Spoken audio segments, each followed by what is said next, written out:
शिवं सुन्दरं सत्यं शिवं सुन्दरं सत्यं शिवं सुन्दरं सुन्दरं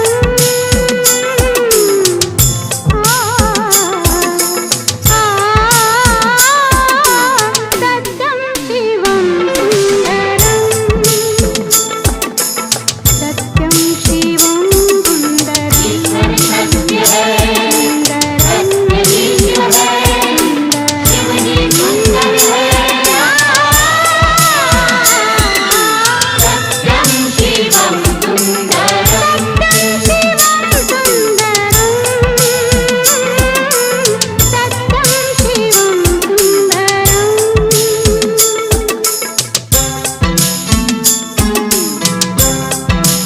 গুড মর্নিং বন্ধুরা, অবশেষে আমার শিব ঠাকুরটা পুরো কালার কমপ্লিট করা হয়ে গেছে। কীরকম লাগছে একটা কমেন্ট ও সাবস্ক্রাইব করে জানিও। তোমাদের ভালোবাসা পাওয়ার জন্য আমার এই কঠিন পরিশ্রম, আর এই কঠিন পরিশ্রমই এনে দিতে পারে আমায় সাফল্য। আর এই সাফল্য তোমাদের ভালোবাসা ও সাপোর্ট ছাড়া কোনোভাবেই সম্ভব না। তাই বলছি প্লিজ বন্ধুরা একটা লাইক ও